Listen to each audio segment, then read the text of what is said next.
छोटी सी कविता है और शीर्षक है होटल के रूम नंबर 303 में। होटल के रूम नंबर 303 में फल काटने के लिए मुझे एक चाकू की दरकार थी। होटल के रूम नंबर 303 में फल काटने के लिए मुझे एक चाकू की दरकार थी।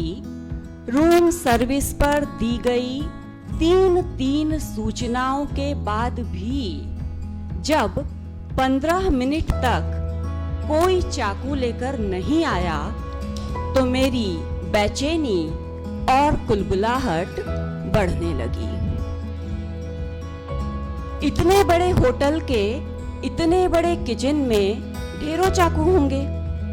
इतने बड़े होटल के इतने बड़े किचन में ढेरों चाकू होंगे, फिर भी आम काटने के लिए मुझे चाकू नहीं मिल रहा।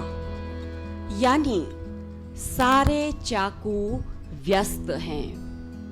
यानी सारे चाकू व्यस्त हैं। तब तो जल्दी पता किया जाना चाहिए कि वे किस खास काम में व्यस्त हैं। तब तो जल्दी पता किया जाना चाहिए कि वे किस खास काम में व्यस्त हैं। वे ब्रेड पर बटर और जैम लगा रहे हैं, या उनसे भाजी, तरकारी, फल, अंडे और पनीर काटे जा रहे हैं, या वे काट रहे हैं किसी का धड़, किसी का सिर। वे क्या निकाल रहे हैं अपनी तेज नोक से? वे क्या निकाल रहे हैं अपनी तेज नोक से? फलों के बीज या सब्जियों में अंदर छुपे कीड़े? वे क्या निकाल रहे हैं अपनी तेज नोक से? फलों के बीज या सब्जियों में अंदर छुपे कीड़े? या फिर वे निकाल रहे हैं अपनी नोक से किसी मजलूम के शरीर की आंतें? किसी की गर्दन पर तने वे टटोल रहे हैं उसकी जेबें, या फिर वे फिसल रहे हैं किसी 8 साला लड़की की देह पर? ये चाकुओं के काम पर लगे रहने का वक्त है। ये चाकुओं के काम पर लगे रहने का वक्त है। चाकू अति व्यस्त हैं इन दिनों। घर और रसोई की देहरी से बाहर निकलकर अपनी धार साबित करने में। जल्दी पता करो कौन सा चाकू कहाँ व्यस्त है। रूम नंबर 303 में मुझे दरकार है एक चाकू की। मैं एक हाथ में फल और एक हाथ से अपनी गर्दन संभाले बैठी हूँ।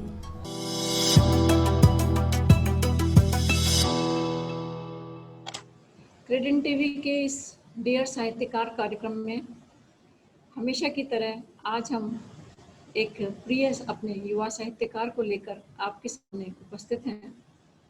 जैसा कि आप सब जानते हैं कि हमने इस कार्यक्रम की शुरुआत श्री सुनील नारनोलिया जी, जो इसके निदेशक हैं, उनकी सलाह पर, उनके निर्देशन में हमने इस कार्यक्रम की शुरुआत की थी। और इसका उद्देश्य यही था कि हम युवा साहित्यकारों को दर्शकों से किस तरह से जोड़ें, उनके साहित्यिक यात्रा और उनके अनुभवों को हम सबके साथ कैसे साझा करें। इसी क्रम में हमने जो पहला एपिसोड किया था वो नवांकुर साहित्यकार के माध्यम से किया था। लेकिन हम जैसे जैसे ये हमारा श्रृंखला बढ़ती जा रही है आगे, हम युवा स्थापित साहित्यकारों को इसमें सम्मिलित कर रहे हैं। और हमें प्रसन्नता है कि दर्शकों को ये कार्यक्रम बहुत पसंद आ रहा है। और कुछ सुझाव भी आए हैं हमारे पास कि हम युवा साहित्यकारों के साथ साथ ही वरिष्ठ साहित्यकारों को भी, उनके संवाद, उनके अनुभवों को भी हम इस कार्यक्रम में शामिल करें। तो आगे के एपिसोड्स में हम उनको भी देखेंगे। और जो निदेशक हैं कार्यक्रम के श्री सुनील नारनोलिया जी, उन्होंने भी इस पर सहमति दी है। तो ये हमारा मिला जुला कार्यक्रम दर्शक देखते रहेंगे। तो हम शुरू करते हैं आज का जो हमारा ये साहित्यिक कार्यक्रम है, संवाद डियर साहित्यकार।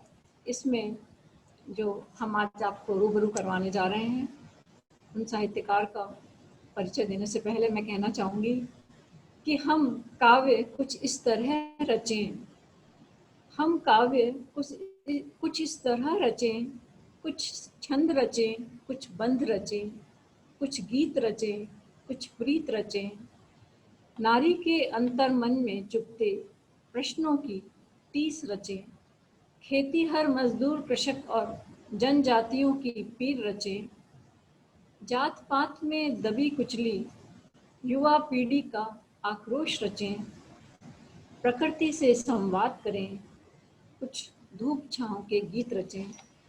तो आज की जो हमारी युवा साहित्यकार हैं, उन पर मेरी ये कविता की पंक्तियां खरी उतरती हैं।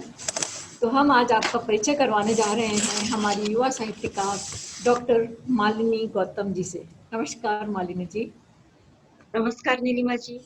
मैं मालिनी जी का परिचय देना चाहूँगी संक्षेप में कि मालिनी जी का जन्म वैसे तो मध्य प्रदेश में हुआ है। आप आदिवासी अंचल झबुआ में जन्मी हैं और आपका बचपन आदिवासियों के बीच बीता है, बहुत रोचक बात है। और अपनी पढ़ाई पूरी करने के बाद मालिनी जी 1994 से गुजरात के आदिवासी अंचल संतरामपुरा में आ बसी और आजकल मालिनी जी संतरामपुरा के महाविद्यालय में अंग्रेजी की असिस्टेंट प्रोफेसर हैं और एक अध्यापक के रूप में तो आपकी बहुत ख्याति है ही, लेकिन आपका एक विशेष गुण ये भी है कि आप विभिन्न एनजीओ के साथ जुड़ी हुई हैं और उन एनजीओ के थ्रू आप बेटी बचाओ, अंधविश्वास और कन्या भ्रूण हत्या जैसे ज्वलंत विषयों पर भी जमीन से जुड़कर सकारात्मक कार्य कर रही हैं। बहुत ही बड़ी बात है ये कि इतने युवा अवस्था में आप इस तरह के महत्वपूर्ण कार्य कर रही हैं। आप अंग्रेजी भाषा की प्रोफेसर होते हुए भी हिंदी के प्रति अनुरागी हैं, ये बहुत बड़ी बात है, ये हमारे लिए गर्व की बात है। ये कविता के साथ साथ आप गज़ल और नवगीत और अनुवाद विधाएं, कई क्षेत्रों में आप साहित्य की विभिन्न विधाओं में आप काम कर रही हैं। आपकी गज़लें, कविताएं, नवगीत सब देश के प्रतिष्ठित पत्र पत्रिकाओं में आपके निरंतर प्रकाशित होते आ रहे हैं और आप विभिन्न ब्लॉग्स में भी आपकी कविताएं हम पढ़ने को मिलती हमें। और सोशल मीडिया पर तो आप बहुत सक्रिय हैं ही। आप कविता पाठ हेतु साहित्य अकादमी में और राष्ट्रीय अंतर्राष्ट्रीय स्तर की गोष्ठियों में भी आपका बहुत नाम है और आप शिरकत कर चुकी हैं उनमें। अभी तक मालिनी जी के 2 कविता संग्रह, बूंद बूंद एहसास जो कि गुजरात हिंदी साहित्य अकादमी द्वारा अनुदानित भी है, और एक नदी जामुनी सी प्रकाशित हो चुका है। इसके अलावा एक गज़ल संग्रह दर्द का कारवां और एक नवगीत संग्रह चिल्लाई सरी के दिन आपके प्रकाशित हो चुके हैं। मालिनी जी की एक विशेषता ये भी है कि आपकी कविताएं गुजराती, अंग्रेजी, मराठी, मलयालम, नेपाली, उर्दू, पंजाबी, बंगला, कोई भाषा नहीं छूटी, सभी भाषाओं में अनुवादित हो चुकी है।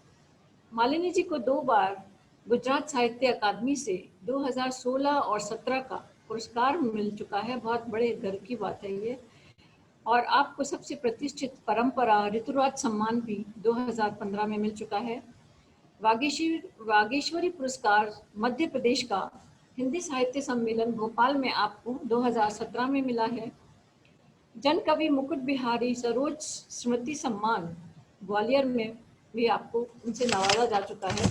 मालिनी जी अनुवाद के क्षेत्र में भी बहुत महत्वपूर्ण कार्य कर रही हैं।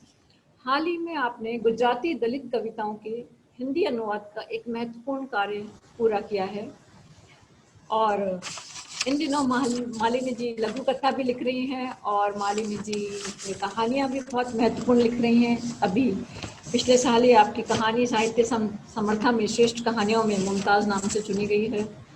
मालिनी जी का बड़ा लंबा चौड़ा परिचय है और बहुत कुछ है कहने के लिए, पर हम पहले मालिनी जी से ये पूछेंगे कि क्योंकि मुझे भी तो ऐसा लगता है कि जो कविता है वो हर कोई नहीं कह सकता, कविता कहना एक कला है, एक बहुत महत्वपूर्ण विषय है कविता। तो आपने मालिनी जी कविता कैसे लिखनी शुरू की और आपके दिमाग में कैसे आइडिया आया कविता लिखने का, कैसे विचार आए? हमारे दर्शकों को बताएं। नीलिमा जी, पहले तो बड़ा आपने लंबा चौड़ा विस्तृत परिचय मेरा दिया।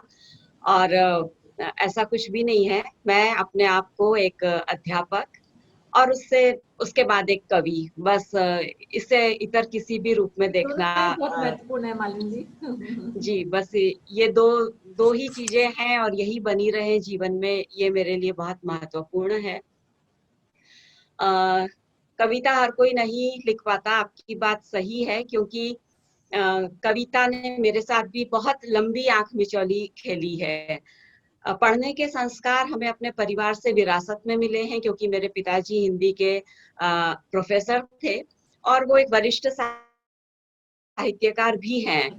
तो वो चीजें हमने अपने घर में शुरुआत से देखी, उनका लिखना पढ़ना, और अमूमन सभी विधाओं में मैंने उनको काम करते देखा, और आकाशवाणी से और पत्र पत्रिकाओं में मैंने उनको पढ़ते भी देखा। लंबे समय तक मैं उनकी ही कविताएं अलग अलग कविता प्रतियोगिताओं में सुनाती रही, इस आशा के साथ में कि एक दिन मैं भी कविता लिखूंगी। लेकिन लंबा समय बीता, मैं साइंस की विद्यार्थी रही, उसके बाद में मैंने अंग्रेजी साहित्य से अपना नाता जोड़ा, फिर कॉलेज में अध्यापन का कार्य शुरू किया। घर परिवार ये सब करते करते तकरीबन 2009 आ गया। तब तक मैंने लिखा कुछ नहीं, बस पढ़ना मेरा जारी रहा। लेकिन ये जो अंतराल था इतना लंबा, ये व्यर्थ नहीं गया, इसने मुझे परिपक्व करने में एक महत्वपूर्ण भूमिका निभाई। और इस इतने लंबे अंतराल में अपने दायित्वों को निभाते समय मेरे जो भी अनुभव थे वो कभी विस्मृत नहीं हुए, मेरी स्मृतियों में दर्ज रहे हमेशा। तो तकरीबन 2009-10 के आसपास मुझे याद है मैंने पहली गजल लिखी थी, और वो मैंने अपने पिताजी को जब दिखाई, तो उस गजल लिखने की जितनी खुशी मुझे थी, उससे कहीं अधिक अधिक खुशी मेरे पिताजी के चेहरे पे थी, क्योंकि उन्हें ऐसा लगता था कि उनकी 4 संतानों में से कोई भी संतान उनकी साहित्यिक विरासत को आगे नहीं ले जा रही है। तो ये एक पिता के चेहरे पे जो नूर मैंने देखा उस समय कि कोई एक बच्चा उनकी विरासत को आगे ले जा रहा है। दूसरी बात ये कि बेचैनी, छटपटाहट तो हमेशा ही बनी रही लिखने की इतने लंबे समय में।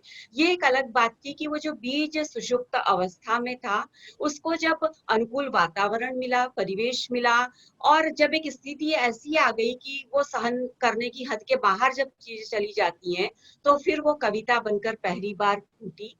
उसने मुझे शीतल किया, और उसके बाद वो दौर जारी है। तो मुझे यही लगता है कि मेरी कविताएं दूसरों को भी शीतल करें, यही उनका उद्देश्य होना चाहिए। जी, आपकी कविता के फलक तो बहुत बड़े हैं, मैंने देखे हैं, आपकी कविताएं पढ़ी भी हैं। आपका पहला कहानी संग्रह बूंद बूंद एहसास आया था। जी, कविता संग्रह। कविता संग्रह आपका बूंद बूंद एहसास आया। जी। तो आपको उसके प्रकाशन में कोई कठिनाई आई? क्योंकि आजकल ज़्यादातर हम सुनते आ रहे हैं कि मतलब लोग कहते हैं कि कविता का कोई भविष्य नहीं है, और प्रकाशक कहते हैं कि कविता की किताबें बिकती नहीं हैं। इस तरह का कुछ माहौल चल रहा है। तो ऐसे में जब आपने पहला कविता संग्रह अपना प्रकाशित करने का सोचा, तो आपके सामने किस तरह की स्थितियाँ आई?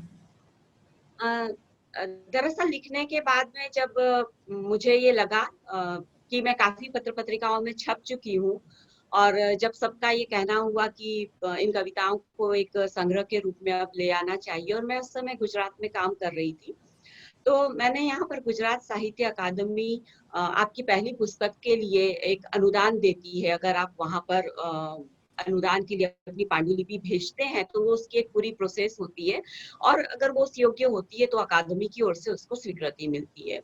तो मैंने भी अपनी पांडुलिपि अकादमी को भेजी, और अकादमी ने मेरे पहले कविता संग्रह बूंद बूंद एहसास को अनुदानित किया। तो मेरे लिए पहला कविता संग्रह कोई किसी भी तरीके की मुश्किल लेकर के नहीं आया कि मुझे प्रकाशक ढूंढने पड़े, या किसी ने कहा कि कविताएं नहीं छप रही है, क्योंकि अकादमी ने उसे अनुदानित किया था। इसलिए सहर्ष ही अयन प्रकाशन, भूपी सूद जी जो दिल्ली से हैं, उन्होंने उस कविता संग्रह को प्रकाशित किया। तो मुझे कोई अड़चन नहीं आई अपने पहले कविता संग्रह के प्रकाशन में। बहुत बड़ी बात है ये, क्योंकि पहला ही कविता संग्रह और अकादमी उसे स्वीकृत कर दे, साहित्य अकादमी, तो ये एक उससे पता पड़ता है कि आपकी कविताएं किस स्तर की हैं। तो बहुत खुशी की बात है मालिनी जी। इसमें कुछ कोई ऐसी कविता हो जो आप सुनाना चाहें? कविता सुनाती हूँ मैं आपको, और शीर्षक है इसका मत छलना उसे। मत छलना उसे जिसने किसी अबोध बालक की दंतुरित मुस्कान सा अपना निरामय विश्वास तुम्हारे हाथों में सौंप दिया। मत छलना उसे जिसने तुम्हारी चुगली खाती तमाम आवाज़ों की ओर से फेर लिए अपने कान और तुम्हारी एक पुकार पर बिखेर दी अपनी अनारदाना हंसी। मत छलना उसे जिसने सदियों से अपनी आत्मा पर बंधी पट्टियों को खोलकर उसमें झांकने का हक तुम्हें दिया। मत छलना उसे जिसने तुम्हारी ओर इशारा करती तमाम उंगलियों को अनदेखा कर अपनी उंगली थमा दी तुम्हें। मत छलना उसे जिसने झूठ से बजबजाती इस दुनिया में सिर्फ तुम्हें ही सच समझा। अपनी फितरत से मजबूर तुम जब फिर भी छलोगे उसे, तो यकीनन नहीं बदल जाएगी ग्रह नक्षत्रों की चाल। धरती पर नहीं आएगा भूकंप, पहाड़ नहीं होंगे स्खलित, नदियों में बाढ़ नहीं आएगी, तटबंध नहीं होंगे आप्लावित, दिन और रात का फर्क भी नहीं मिटेगा। मगर ताकीद रहे कि किसी की भाषा से विलुप्त हो जाएंगे विश्वास और उसके तमाम पर्यायवाची शब्द, और शब्दों के पलायन से उपजा यह रिक्त स्थान ही एक दिन लील जाएगा तुम्हें।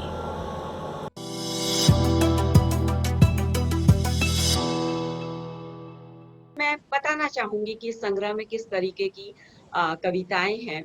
दरअसल शुरुआत में जब हम लिखना शुरू करते हैं तो ये बहुत स्वाभाविक होता है कि हम शुरुआत स्वयं से करते हैं। हर कवि अपने से शुरुआत करता है, और वैसे भी किसी भी कवि की कविताएं उसका अपना और उसके परिवेश जो रहता है, उसके आसपास की जो स्थितियां रहती हैं, उन्हीं का एक दर्पण होता है। तो मेरी कविताओं में भी यही है, इस कविता की संग्रह में, कि मैं इन कविताओं में कहीं पर खुद को देखती हूँ, कहीं एक स्त्री होने के कारण नारी मन की समस्याओं से और इच्छाओं से साक्षात्कार करती हूँ।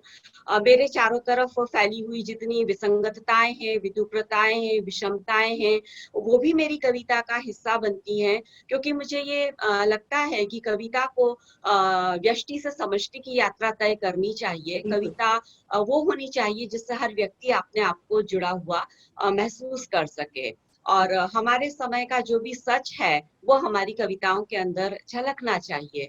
तो बस ऐसे ही मिले जुले विविध भावों वाला ये कविता संग्रह है। बिल्कुल। और कविता के बाद आप सीधा गजल संग्रह पे आई और आपने दर्द का कारवां लिखा। इसके नाम से ही लग रहा है कि दरअसल गजल संग्रह ही पहले आना चाहिए था। अच्छा। मेरे पिताजी प्रख्यात गजलकार हैं, छंद अरूजी हैं, मनीषी हैं, छंद मनीषी हैं वो, और अरूज का उन्हें बहुत ज्ञान है। तो मैंने सबसे पहले अपने पिता से छंद ही सीखा। छंद मेरी विरासत है। मेरा नाम मालिनी है, वो भी एक छंद है जो मेरे पिता ने मुझे दिया है। तो मैंने छंद ही पहले सीखा, गजलें ही पहले लिखनी शुरू की थी। फिर अचानक ऐसा हुआ कि मुक्त छंद कविताओं की तरफ मैं मुड़ गई और मुक्त छंद कविताओं का संग्रह पहले आ गया। लेकिन गजल की यात्रा शुरू ही थी, तो उसके बाद में मैंने वो गजल संग्रह मेरा प्रकाशित हुआ, ये भोपाल से प्रकाशित हुआ। और छंद में लिखना मेरे लिए अपने पिता की विरासत को आगे बढ़ाना है, तो वो मैं लगातार उस काम को करती हूँ।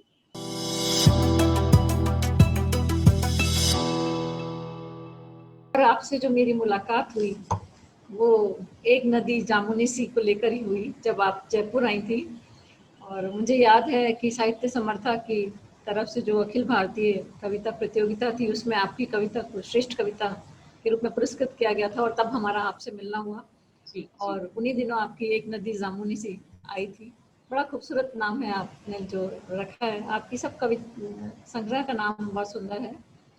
और इतना आश्चर्य हुआ मुझे एक नदी जामुनी सी के बारे में पढ़कर कि इसको प्रकाशन से पहले ही इसकी पांडुलिपि जो है वो आपकी पुरस्कृत हुई। और बेहद गर्व की बात होती है कि कवि के लिए कहाँ तो प्रकाशित ही नहीं होती है कवियों की कविता संग्रह, और कहाँ आपका प्रकाशन से पहले ही इस पांडुलिपि को इतना बड़ा सम्मान मिला, ऋतुराज, प्रतिष्ठित ऋतुराज सम्मान मिला।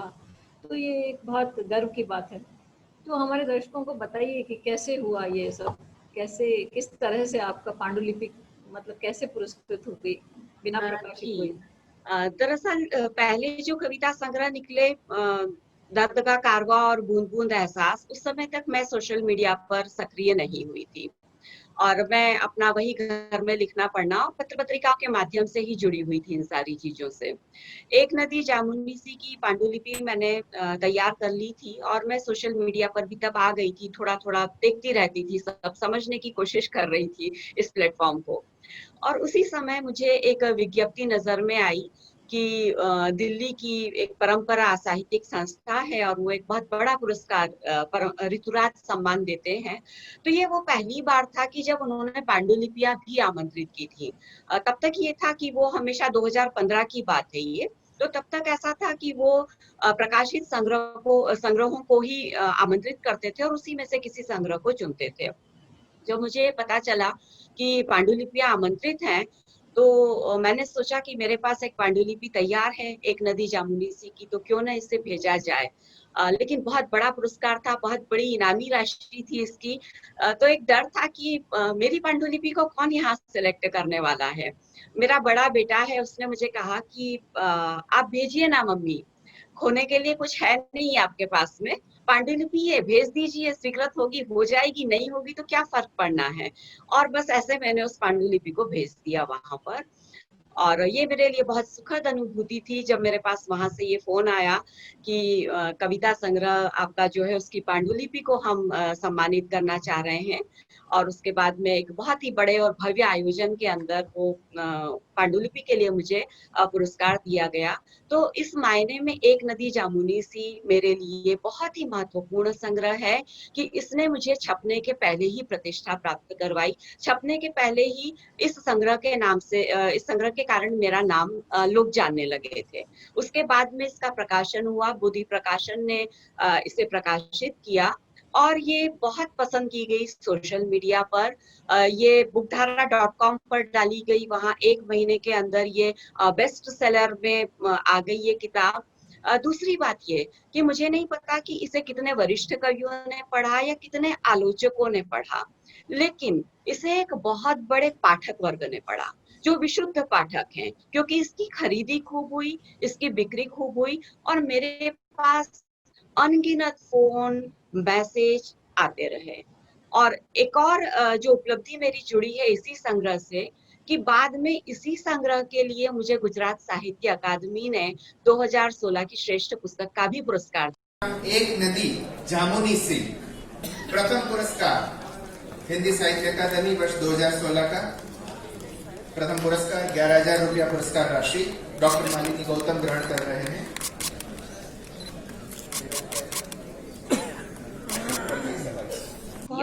तो ये पुस्तक इसने छपने के पहले भी मुझे सम्मानित करवाया और छपने के बाद भी। तो ये एक नदी जामुनी सी मतलब मेरे नाम के साथ में जुड़ा हुआ है। जामुनी कौन सा, मालिनी गौतम वाला। तो ये सचमुच मेरे लिए बहुत ही भाग्यशाली संग्रह रहा। बहुत खूबसूरत कविताएं हैं इसमें, आपकी दिल की संवेदनशील कविताएं हैं, बहुत दिल को छूने वाली कविता है। आपकी कविताएं होती ही बहुत खूबसूरत हैं। और इसके बाद आपने नवगीत की किताब लिखी, चिल्लर सरीखे दिन। बहुत सुंदर नवगीत लिखती हैं आप। आपकी किताबों के नाम तो खूबसूरत होते ही हैं। इसमें किस तरह के नवगीत शामिल किए हैं आपने? मतलब जैसे नवगीत एकदम गजल और कविता और उसके बाद फिर एकदम नवगीत पे आप आए, तो किस तरह का आपका अनुभव रहा इसमें? दरअसल नवगीत भी मैं साथ साथ ही लिख रही थी। अचानक से मैंने लिखना शुरू नहीं किया, क्योंकि मैंने आपको बताया कि छंद से मेरा पुराना नाता है, पहला नाता है दरअसल। तो गजलें भी लिखती रही, मैं नवगीत भी लिखती रही और कविताएं भी लिखती रही साथ ही साथ। नवगीत इस संग्रह के मूल रूप से सामाजिक सरोकारों से जुड़े हुए हैं। हमारे जीवन में जो विरोध हैं, अन्याय है, या जितनी भी तरीके की विसंगतियां हमको दिखाई देती हैं। दरअसल नवगीत अपने नाम से ही है कि ये गीत के आगे की परंपरा है, और इसमें हम मतलब पुराने गीत की बात नहीं करते, बल्कि नए तथ्य के साथ हम इसमें आते हैं। तो नवगीत से मैं पहले से ही जुड़ी हुई थी, और जब मुझे लगा कि एक संग्रह लाया जाए, इतना मैं नवगीत में काम कर चुकी हूँ, तो इस संग्रह को भी बुद्धि प्रकाशन ने ही प्रकाशित किया था। नवगीत संग्रह भी बहुत लोकप्रिय रहा। इसने मुझे एक नवगीतकार के रूप में भी स्थापित किया, और इस संग्रह को भी भोपाल से प्रतिष्ठित वागीश्वरी पुरस्कार मिला। वागीश्वरी पुरस्कार अपने आप में एक बड़ा बहुत ही सम्मान है। महत्वपूर्ण पुरस्कार है, और वागीश्वरी पुरस्कार के बाद में इस संग्रह को भी लगातार दूसरी बार गुजरात साहित्य अकादमी ने मुझे इसके लिए सम्मानित किया, और 2017 का श्रेष्ठ संग्रह का पुरस्कार भी मुझे इसके लिए मिला। तो ये संग्रह भी मेरे लिए इन मायनों में बहुत ही मतलब इसका नाम भी भाग्यशाली बड़ा रही मैं। खूबसूरत है, चिल्लर सरीखे दिन। तो ये आइडिया कैसे आया आपको, ये नाम का किस तरह से आप किस हाँ, आधार पर आपने रखा? दरअसल मैंने आपको अभी थोड़ी देर पहले एक बात कही थी कि जो एक लंबा अंतराल मेरी कविता लिखने के समय में रहा, तो वो जो यादें थी वो मैं जमा करती रही, मन की गुल्लक में उनको जमा करती रही, और जब मैं लिखती हूँ तो वो यादें जो हैं वही चिल्लर की तरीके से खनखनाती है मेरी कविताओं के अंदर। बहुत खूबसूरत बात कही आपने। तो बस ऐसे ही एक थॉट के साथ में, ऐसे ही एक विचार के साथ में एक मैंने गीत लिखा था इस संग्रह के अंदर कि हाथ में है शेष कुछ चिल्लर सरीखे दिन, और फिर वहीं से इस संग्रह का हमने शीर्षक लिया, चिल्लर अभी गीत सरीखे दिन। सुनाएंगे वो हाथ में ये? हाँ, मैं जितना याद है थोड़ा सा मैं सुना देती हूँ आपको कि हाथ में है शेष कुछ चिल्लर सरीखे दिन, हड़बड़ाती जिंदगी एक रेल सी गुजरी, हड़बड़ाती जिंदगी एक रेल सी गुजरी, चाहतों के स्टेशनों पर, चाहतों के स्टेशनों पर, मैं शायद रिकॉल नहीं कर पा रही हूँ। कोई नहीं, बहुत खूबसूरत, लेकिन आपने ये अपने अनुभव बताए हैं इसमें बहुत ही खूबसूरत तरीके से। आपके नवगीत मैंने कई पढ़े हैं ऐसे, जी। और आप बड़ा मार्मिक लिखती हैं। और मेरे को लगता है कि आप क्योंकि आदिवासी अंचल में बड़ी पली हैं, तो आप जो है दलित वर्ग और जो उस तरह का वर्ग है, कृषक वर्ग है, उस पर आपने काफ़ी लिखा है। क्योंकि मैंने अमूमन देखा है कि बहुत कम लोग लिख पाते हैं ऐसे, या लिखते भी हैं तो वो ऊपरी तरीके से उनका लिखा होता है। लेकिन क्योंकि आप इन क्षेत्रों में रही और आपने काम किया, इनके साथ आप रही, इनके दुख दर्द आपने देखे, तो उस हिसाब से आपने अपनी कविताएं, अपने नवगीतों को ढाला है आपने। तो ये एक बहुत बड़ी बात होती है किसी कवि के लिए कि वो कृषकों पर, विशेष तौर से आपने जो कृषक वर्ग पे लिखा है, और जाति जो वर्ग भेद के आधार पर नवयुवकों का जिस तरह से आपने उनके बारे में लिखा है कि उनकी क्या क्या परिस्थितियों से वो गुजरते हैं, और किसानों के परिवार, जो किसानों की जो आज बदहाली है, उसमें उनके परिवारों को जो आपने कई गीतों में लिखा है कि उनके जो परिवार हैं, उनकी पत्नियां जो हैं वो खुद दूसरे काम करने लगी हैं, किसान दूसरे काम करने लगे हैं। तो बड़ी त्रासदी है ये। एक बहुत अच्छी बात होती है एक कवि के लिए कि वो अपने समय की त्रासदी को लिखे, अपने समय की वास्तविकता को लिखे, अपनी व्यवस्था के प्रति विरोध को लिखे। तो वो सब बात आपकी कविताओं में मुझे नज़र आती है, और बहुत अच्छी कविताएं आपकी लिखी हुई हैं। जी देखिए, मतलब लिखते समय होता ही यही है कि आपके मन में जो बेचैनी है, जो पीड़ा है, जो कुलबुलाहट है, आप उसे बाहर निकालना चाहते हैं। और मेरे लिए अपने शब्द जब मैं बोल नहीं पाती हूँ, एक ये होता है कई बार कि मैं बोल के अपनी बहुत सारी बातें व्यक्त नहीं कर पाती हूँ, तो मैं फिर लिखने का सहारा लेती हूँ। लिखना मेरे लिए खुद का होना बचाना है। लिखने के माध्यम से मुझे लगता है कि मैं कई बार खुद कटघरे में खड़ी हुई हूँ, कई बार मैं दूसरों को कटघरे में खड़ा देखती हूँ, तो मैं कई बार सच का साथ देने के लिए लिखती हूँ, कई बार मैं अन्याय का विरोध करने के लिए लिखती हूँ। और आप जहाँ रह रहे हैं वहाँ की परिस्थितियों से आप आंखें बंद करके तो Yes. नहीं रह सकते। आपके आसपास सब कुछ अच्छा हो, लेकिन फिर भी आप जिस समाज में रहते हैं, आप जिस देश में रहते हैं, वहाँ जो लोग हाशिए पर हैं, जो उपेक्षित हैं, जो पीड़ित हैं, उसमें बिल्कुल। स्त्रियाँ भी हैं, बच्चे भी हैं, दलित भी हैं, मजदूर भी हैं, किसान भी है।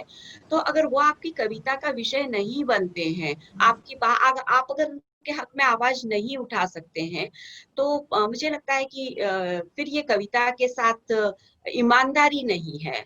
बिल्कुल, आपकी तो मैं कविताएं बस पढ़कर मुझे मैथिली शरण गुप्त जी की, सॉरी, सुमित्रा नंदन पंत जी की वो पंक्तियां याद आती हैं कि वियोगी होगा पहला कवि, आह से उपजा होगा गान, वही होगी कविता अनजान, निकल कर आंखों से चुपचाप। मतलब एक बड़ा ही एक बेचैन अवस्था होती है कवि की कि जब वो अपने समाज की विडंबनाएं देखता है, तो जब तक उनको व्यक्त नहीं कर देता है तो वो चैन से नहीं बैठता है। असली कवि वही होता है। तो आप एक सशक्त कवित्री हैं। और इधर मैंने ये देखा कि आप जो है दलित साहित्य पर भी आप अनुवाद का काम बहुत कर रही हैं, और आपने अभी दलित साहित्य के अनुवाद को लेकर एक किताब पूरी करी है। उस बारे में हमारे दर्शकों को कुछ बताएंगे आप? हाँ जी। दरअसल मुख्य रूप से मैं अनुवादक तो कभी रही नहीं, लेकिन क्योंकि 2 भाषाओं का मुझे ज्ञान है और मैं गुजराती पहले से पढ़ती रही हूँ, तो होता ये था शुरुआत में कि मैं कहानियों के अनुवाद करती थी। और वो भी तब करती थी कि जैसे किसी पत्रिका के संपादक का फ़ोन आया कि हम कोई विशेषांक निकाल रहे हैं और उस विशेषांक से जुड़ी हुई आप कोई कहानी का ट्रांसलेशन कर दीजिए, तो मैं कर दिया करती थी। कविताओं के अनुवाद मैं नहीं करती थी। सदानीरा पत्रिका है, आप जानती होंगी, विश्व कविता की पत्रिका है, और आग्नेय जी उसके संपादक हैं। तो एक बार आग्नेय जी से किसी संदर्भ में बात हो रही थी, तो उन्होंने कहा कि लंबे समय से हमने गुजराती कविताओं के अनुवाद नहीं छापे, मालिनी आप अनुवाद कर दीजिए। मैंने कहा सर मैं कविताओं के अनुवाद तो नहीं करती हूँ। तो कहने लगे आप विश्वास रखिए, आप खुद कविताएं लिखती हैं, इसलिए आप कविताओं के अनुवाद बेहतर करेंगी। तो मैंने कहा ठीक है। मैंने सोचा कि किसका अनुवाद किया जाए, तो मेरे जहन में एक कवि आए, नीरव पटेल।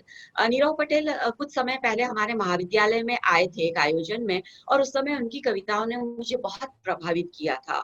तो मैंने नीरव जी से बात की, उनका कविता संग्रह मंगवाया और मैंने कविताएं उनकी पढ़ी। तो देखिए उनकी कविताएं पढ़ने के बाद में मुझे बड़ा आश्चर्य हुआ नीलिमा जी, कि एक शुरू से लेकर के अंत तक उनकी सारी कविताएं दलित चेतना से युक्त कविताएं थी। मतलब अन्याय, अपमान और शोषण की जो पीड़ा उन कविताओं में थी, मैं मतलब स्तब्ध रह गई। फिर मुझे ये लगा कि ये तो पटेल हैं, तो इन्होंने कैसे ऐसी मार्मिक कविताएं लिखी। खैर मुझे बाद में पता चला कि पटेल सरनेम गुजरात में बहुत सारी जातियों में लगाया जाता है और दलितों में भी ये सरनेम लगाया जाता है। लेकिन नीरव पटेल की कविताओं ने मुझे मजबूर किया कि मैं और दलित कवियों को मैं पढ़ूं कि कितनी इनकी वेदना है, कितनी इनकी पीड़ा है, जो नीरव पटेल ऐसी मार्मिक कविताएं लिखते हैं। तो उसके बाद में मैंने एक के बाद एक महत्वपूर्ण कवियों के बहुत संग्रह अच्छी मंगवाना बात है। शुरू किया, पढ़ना शुरू किया, और फिर मैंने ये एक समग्रता में काम किया। मुझे लगा कि गुजरात ने मुझे बहुत कुछ दिया है, मैं कम से कम एक गुजराती दलित कविता को हिंदी तक पहुंचाऊं, और सिर्फ इसलिए पहुंचाऊं कि कुछ भी अच्छा लिखा ज्यादा पाठकों तक पहुंचना चाहिए। गुजरात की चीज सिर्फ गुजरात तक सीमित न होकर के रह जाए, उसको एक विस्तृत फलक मिले, उसको अच्छे पाठक मिले, और लोगों को भी कुछ अच्छा पढ़ने को मिले। तो ये सोच करके मैंने ये काम किया है, और मुझे उम्मीद है कि एक आध महीने में ये महत्वपूर्ण संग्रह गुजराती दलित कविता आप सबके पास होगा। बिल्कुल, हिंदी के पाठकों के लिए तो ये बहुत एक उपलब्धि होगी, क्योंकि आपकी मैंने इस तरह की जो अनुवादित कविताएं हैं नीरव पटेल जी की, वो मैंने आपकी कुछ सोशल मीडिया पर काफ़ी कविताएं पढ़ी हैं, और ज़बरदस्त मार्मिक कविताएं हैं, और समाज का उनका जो समाज का वर्णन है और जिस तरह के हालात का वर्णन है, मतलब आंखें नम हो जाती हैं। वो कविताएं मैंने पढ़ी हैं आपकी, और आपने बहुत बड़ा काम किया है मालिनी जी। ये एक जो आप कह रही हैं कि एक कवि को अपने समाज को भी कुछ देना चाहिए, उस हिसाब से आपने ये बहुत अच्छा काम किया है। और हिंदी के पाठकों के लिए विशेष कर, क्योंकि गुजराती से हिंदी में ट्रांसलेट किया है, तो अनुवाद किया है, तो वो हिंदी के पाठकों को भी पढ़ने को मिलेगा। और आपको पता है हिंदी अपने देश में काफ़ी जगह पढ़ी जाती है, तो इसलिए उसका पाठक वर्ग भी बहुत ज़्यादा है। तो ये एक आपका बहुत ही अच्छी बात है। इधर आप लघु कथाएं भी लिख रही हैं और कहानियाँ भी आपकी मैंने पढ़ी, बहुत ही अच्छी कहानियाँ आप लिख रही हैं। तो फिर अब आप कहानियों की तरफ जब मुड़ी तो आपने क्या सोचा कि भाई कविताएं वगैरह बहुत लिख रही हैं अब कुछ कहानियों में? नहीं, दरअसल होता ऐसा था कि कविताओं के साथ साथ मैं कभी कभी गद्य के कुछ टुकड़े लिखा करती थी और मैं उन्हें डाला करती थी सोशल मीडिया पर। तो बहुत सारे मित्र जो कहानियां लिखते हैं और जो सब जुड़े हुए हैं, तो गद्य के उन टुकड़ों को पढ़ करके बहुत बार मुझसे बहुत लोग कहते थे कि आपका गद्य अच्छा है और आपको कहानियां लिखनी चाहिए। लेकिन मेरा कभी उस तरीके से मन नहीं बन पाया। अ, एक बार ऐसा हुआ कि मैंने एक कविता लिखी और कविता थी बाईपास, जिसके अंदर मतलब एक ऐसे आदिवासी परिवार का जिक्र था कि जो एक कॉलेज के कैंपस का ही एक हिस्सा था वो परिवार। और जब उस छोटे से गांव में बाईपास बना तो बाईपास इस तरीके से बना कि महाविद्यालय और वो झोपड़ा उनके बीच में से बाईपास निकला। यानी कि वो जो इतने वर्षों से जो परिवार के सदस्य ये समझते थे कि ये महाविद्यालय ही हमारा परिसर है, महाविद्यालय के खत्म हो जाने के बाद में वो वहाँ घूमते, बगीचे की रखवाली करते और सारी चीजें। तो वो एक मार्मिक सी कविता थी बाईपास। अब वो कविता जब बहुत सारे लोगों ने पढ़ी तो मेरी एक दो सहेलियां हैं, उन लोगों ने मुझसे कहा कि ये कविता तो है लेकिन इस कविता के अंदर पूरी कहानी छिपी हुई है मालिनी।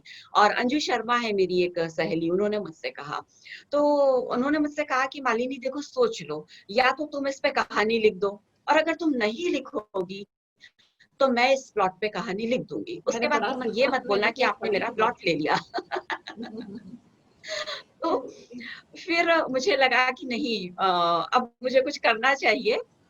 और फिर मैंने कहानी पहली जो लिखी कहानी और उस बहुत थीम। सुंदर कहानियां लिखती हैं। आपकी कहानी मुमताज जो है वो मैंने पढ़ी है, क्योंकि वो हमारे यहाँ से श्रेष्ठ कहानी में चुनी गई थी। जी, फिर अभी ये आपको आना सिलसिला है उसके लिए जब निकला। जी जयपुर। जी तो मालिनी जी, मेरे को एक बात बताएं, बड़ा आश्चर्य होता है मुझे देख के कि हमारी युवा पीढ़ी आपकी तरह कितने स्तर पे काम कर रही है। आप हर स्तर पे काम कर रही हैं। आप विद्यार्थियों को शिक्षित कर रही हैं अच्छे से, ज़मीनी स्तर पे जाके गाँव में काम कर रही हैं, अपना घर चला रही हैं। उसके अलावा आप सब चीज़ मतलब गीत, गज़ल, कविता, कहानी, लघु कथा सभी कुछ कर रही हैं। तो इतना सब कुछ एक साथ कैसे कर लेती हैं? कब टाइम मिलता है आपको? और आप इस बारे में हमारे युवाओं को क्या मार्गदर्शन करना चाहेंगे कि उन्हें क्या करना चाहिए, कि किस तरह से उनको अपना समय मैनेजमेंट करना चाहिए, किसी तरह से उनको अपना समय साधना चाहिए इस तरह के कामों के लिए? आप, हमारे पास अब समय बहुत कम शेष है, तो बस हम आपसे आपकी एक निचोड़ जानना चाहते हैं आपके जी। जीवन के इतने अच्छे देखिए, मुझे ऐसा लगता है कि ढेर सारे काम एक साथ करना, ये जितने आपने गिना है उसके अलावा भी मैं जोड़ दूं कि मुझे गार्डनिंग का बहुत ज्यादा पता शौक है है। आपको बहुत शौक है, खाने से लेके कुकिंग से लेके गार्डनिंग हर चीज तो का आप। कामों की सूची मतलब इनके अतिरिक्त भी है। घूमने फिरने का भी उतना ही शौक है मुझे। लेकिन मुझे ये लगता है कि हमें जीवन में अपने कामों की प्राथमिकता जो है वो तय कर लेनी चाहिए बहुत अच्छी बात कि कही आपने। हाँ, कि मेरी क्या प्राथमिकता रहेगी काम करने की और किस समय कामों की प्रायोरिटी होनी चाहिए। आप हर समय कविता लिखेंगे या अपना क्रिएटिव काम करेंगे, ऐसा नहीं होता। आपके परिवार के जब कुछ काम होते हैं तब आप उनको प्राथमिकता देना पसंद करते हैं।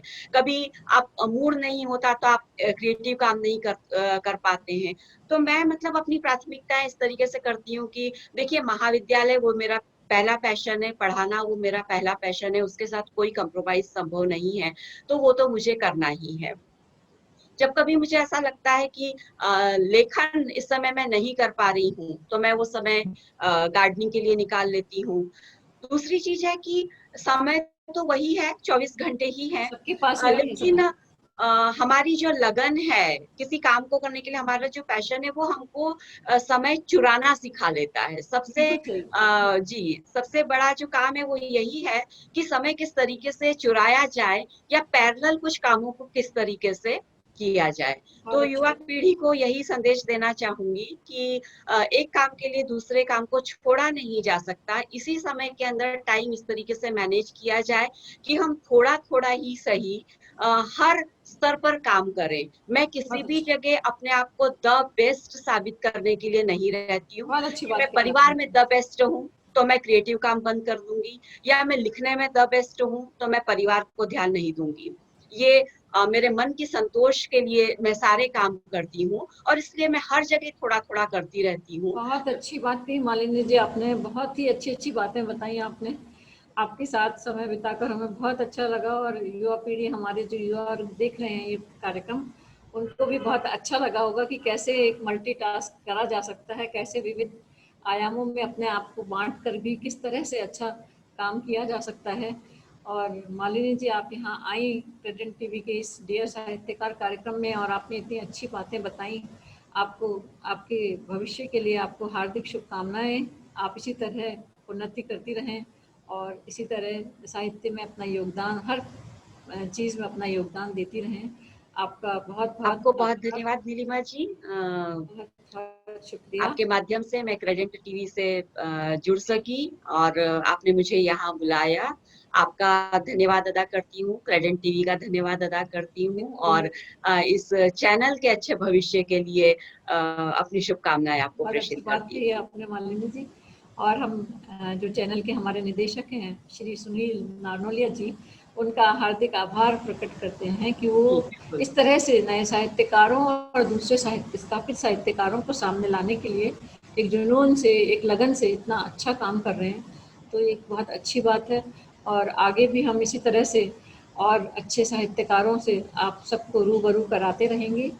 और जो दर्शकों की मांग है कि हम अनुभवी साहित्यकारों को, प्रति वरिष्ठ साहित्यकारों को भी आपके सामने लाएं, उस पर भी विचार किया जा रहा है, और वो भी हम आपसे उनसे भी हम संवाद के कार्यक्रम आयोजित करेंगे। और मालिनी जी आप यहाँ आई, आपका हार्दिक आभार।